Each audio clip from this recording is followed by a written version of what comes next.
Πάμε τώρα, σας παρακαλώ πολύ, να δούμε την επιστολή του κυρίου Κωνσταντίνου που άναψε φωτιές. Τάγματα θανάτου η αστυνομία. Κοιτάξτε, φωτιές δεν νομίζω ότι άναψε. Πώς δεν άναψε. Το πόσοι ασχοληθήκαν είναι. Έχει παρέμβαση εισαγγελέα.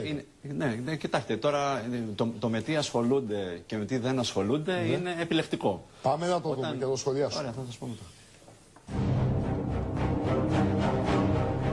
Μετά το σάλο που προκλήθηκε, η εισαγγελία του Αρείου Πάγου άσκησε αυτεπάγγελτη ποινική δίωξη για διασπορά ψευδών ειδήσεων κατά του Πέτρου Κωνσταντίνου, ηγετικού στελέχους του Αριστερού Κόμματος Ανταρσία, αλλά και Δημοτικού Συμβούλου Αθηναίων, με αφορμή την πρωτοφανή ανακοίνωση που εξέδωσε υπέρ των δικαιωμάτων των Αλβανών δολοφόνων, της συμμορίας του Μαριάν Κόλα και κατά της αστυνομίας και του ελληνικού στρατού.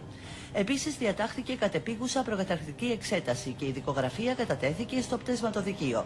Η δίωξη αφορά μια σειρά αδικημάτων τα οποία στοιχειοθετούνται από τους απίστευτους, ακόμη και για μέλος του Ανταρσία, ισχυρισμούς περί αποσπασμάτων θανάτου της Ελλάς και του στρατού, ο οποίος μάλιστα δεν διστάζει να δικαιολογήσει τον θάνατο της άτυχης 25χρονης Κατερίνας Ζόγαλης στον Ισθμό της Κορίνθου από τα πυρά των Αλβανών συμμοριτών, αναφέροντας πως οι πυροβολισμοί ανταλλάχθηκαν σε δρόμο με υψηλή κυκλοφορία.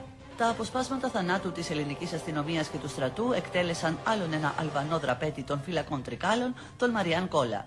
Η Ελλάς προχωράει σε εκτελέσεις εκδίκησης ανοίγοντας ένα επικίνδυνο δρόμο επιβολής θανατικής καταδίκης χωρίς την παραπομπή σε δίκη. Έφτασαν να δώσουν στη δημοσιότητα φωτογραφίες του δολοφονημένου Κόλα για να ευθύσουν την κοινή γνώμη στην αποδοχή των εκτελέσεων. Καταδικάζουμε την κλιμάκωση της ρατσιστικής αστυνομικής καταστολής με τις εκδικητικές δολοφονίες. Σήμερα εκτελούν έναν Αλβανό δραπέτη. Αύριο θα συνεχίσουν με έναν απεργό ή έναν ακτιβιστή της αριστεράς και των κινημάτων. Δεν πρέπει να τους αφήσουμε. Την αυτεπάγγελτη ποινική δίωξη κατά του Πέτρου Κωνσταντίνου σχολίασε σήμερα η κίνηση ενωμένη ενάντια στο ρατσισμό και τη φασιστική απειλή, της οποίας είναι και επικεφαλής. Η δίωξη της εισαγγελίας είναι μια απαράδεκτη πράξη λογοκρισίας και φήμωσης που θυμίζει άλλες εποχές. Φαίνεται ότι το τελευταίο διάστημα έχει στηθεί μια ολόκληρη βιομηχανία μηνύσεων κατά του Δημοτικού Συμβούλου Αθήνας της Ανταρσία. Δηλώνουμε ότι η βιομηχανία διώξεων πολυπίκυλων μηχανισμών και η απόπειρα φήμωσης και τρομοκράτησης θα πέσει στο κενό. Θα συνεχίσουμε να κάνουμε το καθήκον μας. Ορίστε, κύριε Κωνσταντίνου. Κοιτάξτε, είναι αποκαλυπτικό το ρεπορτάζ σας. Από την άποψη, δεν ξέρω ποιος δημοσιογράφος έγραψε αυτό το σενάριο. Το σενάριο αυτό το είδα να αναπαράγεται. Ποιο σενάριο εννοείται? Την παρουσίαση της άποψής μου ως υπεράσπιση των δικαιωμάτων του δολοφόνου Κόλα και διάφορα άλλα τέτοια. Αυτά είναι γραμμένα σε site της φασιστικής άκρας δεξιάς και μόνον. Και αναπαραχθήκανε επιλέξει και προκαλώ. Όταν λέω επιλέξει, αναπαραχθήκανε στο δικό σας δελτίο τώρα. Κομμάτια της ανακοίνωσής σας δείξαμε. Θέλετε να τα ξαναδούμε? Και να μου πείτε το σπικάς το οποίο είπατε στην αρχή, ότι υπερασπίζουμε δικαιώματα δολοφόνων, προέρχεται επιλέξει. Πάμε να το δούμε παρακαλώ πολύ ξανά. Περιμένετε λίγο, δεν θα κάνουμε δικαστήριο εδώ. Θα με αφήσετε να πω την άποψή μου, αν θέλετε να κάνουμε συζήτηση.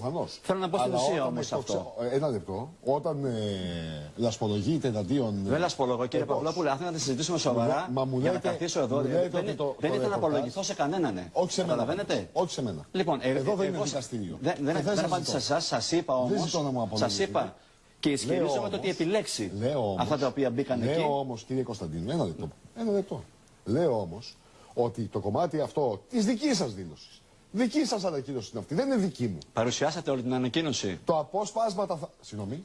Γιατί παρουσιάζατε κάποια επιλεκτικά αποσπάσματα? Παρουσιάστε την όλη. Αν τη θεωρείτε τόσο σημαντική, παρουσιάστε την όλη. Την θεώρησα σημαντική από τη στιγμή που επενέβη η εισαγγελία και απαντήσατε. Λοιπόν, είναι μια ανακοίνωση που ξεκινάει λοιπόν, να πούμε στην ουσία. Ναι, παρακαλώ. Είναι επιλεκτικά. Παρακαλώ. Όταν λέει. Επιλεκτικά τι είναι? Είναι κομμάτια δικά σας. Ποιος είναι ο τίτλος της ανακοίνωσης λοιπόν? Για πείτε τον μόνοι σας. Θέλετε να μου το πείτε? Όχι, να το πείτε εσείς. Δεν την έχω Οφείλατε λοιπόν, όταν κάνετε ρεπορτάζ, να παρουσιάσετε τουλάχιστον τον τίτλο, όπου όλα τα φασιστικά μπλοκ τον σβήνουν. Ένας τίτλος ο οποίος λέει εκτελέσεις δραπετών αντί για συλλήψεις και δίκες. Εκτελέσεις εκδίκησης λέει. Εκτελέσεις εκδίκησης αντί για συλλήψεις λοιπόν, και δίκες. Λοιπόν, τη θυμάστε εκτελέσεις λοιπόν. Εκδίκησης. Γιατί δεν την αναφέρετε? Από τάγματα θανάτου. Όχι, δεν λέει αυτό τον τίτλο. Μα λέτε τάγματα θανάτου την ελληνική αστυνομία. Όχι, μέσα λέει ότι δεν μπορούμε να φτάσουμε στο σημείο όπου επικεφαλής αστυνομικοί θα ενεργούν ως αποσπάσματα θανάτου. Δεν λέει ότι το συγκεκριμένο ήταν αυτό. Ξέρετε εσείς. Διαβάστε λίγο καλύτερα. Θέλετε να πούμε στην ουσία όμως. Ναι, παρακαλώ. Να πούμε στην ουσία λοιπόν. Γιατί γίνονται όλα αυτά? εννοείται σε αυτό το κομμάτι, το οποίο δεν είναι δικό μου, είναι δικό σας. Τα αποσπάσματα θανάτου της Ελλάς και του στρατού εκτέλεσαν άλλον έναν Αλβανό δραπέτη των φυλακών Τρικάλων, τον Μάριαν Κόλα. Η Ελλάς προχωράει σε εκτελέσεις εκδίκησης, ανοίγοντας έναν επικίνδυνο δρόμο επιβολής θανατικής καταδίκης χωρίς την παραβολή σε δίκη. Τι ακριβώς